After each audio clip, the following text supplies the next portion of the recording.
नमस्कार जय जगन्नाथ। आज ब्लॉग स्टार्ट है। आपण मैंने भलर थे मुझे भलर अच्छी जगन्नाथ कृपारू।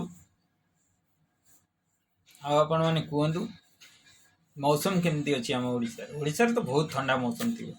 एठी तो निया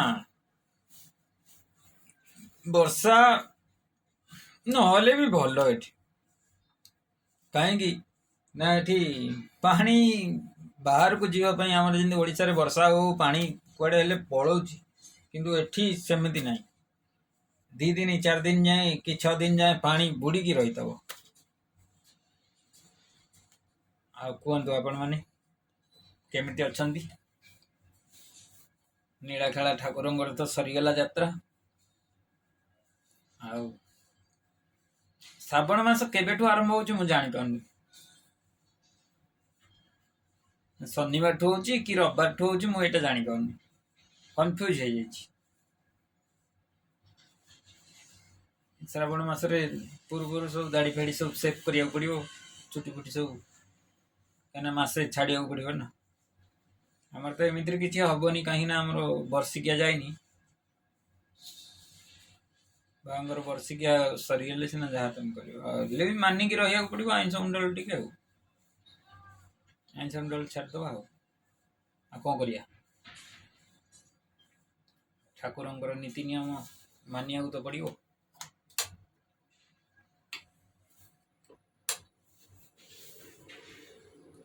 मौसम अभी विशेष खरा नहीं ठंडा ठंडा मौसम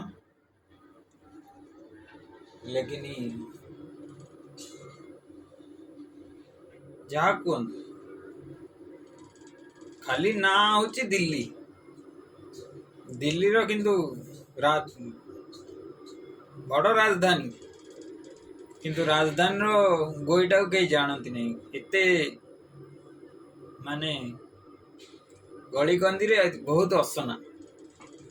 आपण थरे गले कहे द्वितीय थर दिल्ली आसबि ताठू बढ़िया बेंगलोर पड़े बुलिया। बेंगलोर हूँ क्लीन क्लीन एरिया पूरा सफा सुतर किंतु एठी नहीं ना सफा अच्छी ना सुतर अच्छी ना कौन अच्छी किसी ना।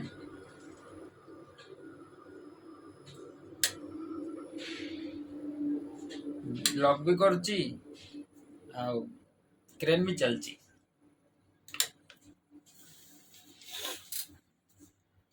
किसी नहीं जाइए कारपेंटर चा पीवा को चा पी कि से आसिले लोड उठो लोड उठु सका आगा लोड उठुनी आकार उठियो सरिया वाला भूम छोट अच्छी सरिया आटा को पहुँचुनी गोटे मोबाइल क्रेन लगी एमटीसी से तार उठाऊ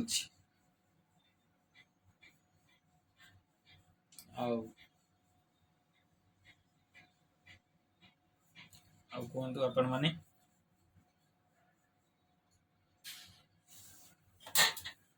केमती अच्छा कौन अच्छा सेफ्टी वाला कहीं अनौची लोड तो नहीं अनैले कौन कर सेफ्टी वाला लोड थी सीना उठे दब कौन कर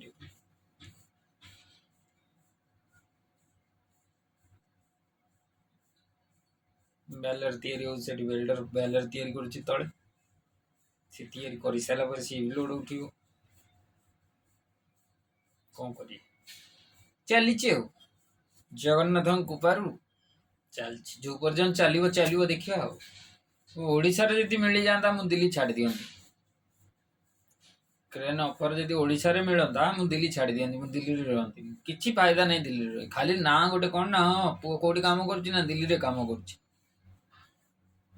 से गाँव रे रही समस्त भाई बंधु कुटुंब समस्त देखो एठी 2 दिन आसिया को 2 दिन जीवा ट्रेन रे फ्लाइट रे कौन जाए फ्लाइट की आमर ये ना थे चेष्टा कल जावाई पारे ट्रेन सुविधा होची हमको कहीं आम ट्रेन फ्लाइट फ्लाइट रे जीवा कौन दरकार ट्रेन ने सब बढ़िया जानिया ଦିଲ୍ଲୀ ଚାନ୍ଦିନୀ ଚୌକ ମାର୍କେଟ କେମିତି କ'ଣ ଆପଣମାନଙ୍କୁ ବ୍ଲଗରେ ଦେଖେଇବି। ସେଠି ହେଉଛନ୍ତି ଟିକେ ଯାବତରେ ଯିବାକୁ ପଡ଼ିବ, ମୋବାଇଲ ଫୋବାଇଲ ଚୋର ବହୁତ। ଥରେ ଯାଇ ଦିଥର ଖଣ୍ଡେ ଗଲିଣି, କିନ୍ତୁ ସେତେବେଳେ ମୁଁ ବ୍ଲଗ ତିଆରି କରୁନଥିଲି। ମୁଁ କାହିଁ ମିଛ କହିବାକୁ ଯିବି, ସତ କଥା କହିବି, ମୁଁ ସେତେବେଳେ ବ୍ଲଗ କରୁନଥିଲି। ୟୁଟ୍ୟୁବରେ ବ୍ଲଗ କେମିତି ହୁଏ ମୁଁ ବି ଜାଣିନଥିଲି। ଧୀରେ ଧୀରେ ଧୀରେ ଧୀରେ ଶିଖିବାରୁ ଜାଣିଲି। ମୁଁ ଏଡିଟିଂ କରେନି କିଛି ନାହିଁ, ମୁଁ ଡାଇରେକ୍ଟ ଭିଡ଼ିଓ ବନାଏ, ଡାଇରେକ୍ଟ ପକେଇଦିଏ। ସେ ଏଡିଟିଂ କର, ଇଏ କର, ସିଏ କର, ମୁଁ ସେଗୁଡ଼ା କରେନି।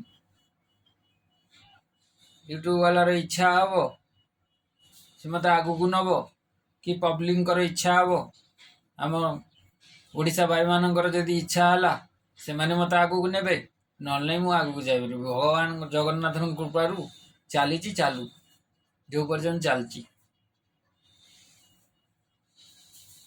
ଆଉ ଆଜି ମାଛ ଆଣିବାକୁ ଯାଇପାରିଲିନି, ଲେଟ୍ ହେଇଗଲା। ଆଉ ଏତେ ସକାଳୁ ବି ମାଛ ଦୋକାନ ଖୋଲି ନଥିବ, ସେ ଖୋଲିଲା ବେଳକୁ 9ଟା, ଡ୍ୟୁଟି ଇଆଡ଼େ 8ଟାରୁ। ଲେଟ୍ ହେଇଗଲା, କ'ଣ ପାଇଁ ଯିବି, ଛାଡ଼, ଅଣ୍ଡା କରିଦିଅ। ଟମାଟୋ ଏଠି ରେଟ୍ ଶୁଣିକି ମୁଣ୍ଡ ଖରାପ ହେଇଗଲା। ଟମାଟୋ ହେଉଛି କିଲୋ 100 ଟଙ୍କା, ଆଳୁ ବି 40 ଟଙ୍କା। ନାଇଁ, ଆଳୁ 40 ଟଙ୍କା କ'ଣ, ଆଳୁ 50 ଟଙ୍କା, ପିଆଜ 40 ଟଙ୍କା। କ'ଣ ଖାଇବା ଏଥିରେ କୁହନ୍ତୁ? ଏତେ କମ୍ ରେଟ୍ରେ ଆମେ ଖାଇକି ଘର ଚଳେଇବାଟା ବହୁତ କଷ୍ଟ। ବହୁତ କମ୍ ରେଟ୍ ଏଠି ଆକାଶ ଛୁଆଁ। ଏତେ ରେଟ୍ ସରକାର କିଛି କରୁଛନ୍ତି ନା ନାହିଁ କିଛି ବୁଝି ହେଉନି। ମନ ଇଚ୍ଛା ଦୋକାନ ବାଲା ନେଉଛନ୍ତି ପଇସା। 10 ଟଙ୍କା ଜାଗାରେ 20 ଟଙ୍କା, 20 ଟଙ୍କା ଜାଗାରେ 40 ଟଙ୍କା। କେଜାଣି କ'ଣ ଏମିତି କରୁଛନ୍ତି। ଭିଡ଼ିଓଟା ଭଲ ଲାଗିଲେ ଲାଇକ୍ କରିଦେବେ, ସବସ୍କ୍ରାଇବ୍ କରିଦେବେ, ସେୟାର କରିଦେବେ। ପୁଣି ଆମେ ଦେଖା ହେବା ନେକ୍ସଟ ବ୍ଲଗରେ। ନମସ୍କାର, ଜୟ ଜଗନ୍ନାଥ, ଜୟ ଶ୍ରୀରାମ। ଜମା ଭୁଲିବେ ନାହିଁ, ଆପଣଙ୍କ ସପୋର୍ଟ ରହିଲେ ମୁଁ ଆଗକୁ ବଢ଼ିବି। ପୁଣି ଦେଖା ହେବା ଆମେ ନେକ୍ସଟ ବ୍ଲଗରେ। ବାଏ।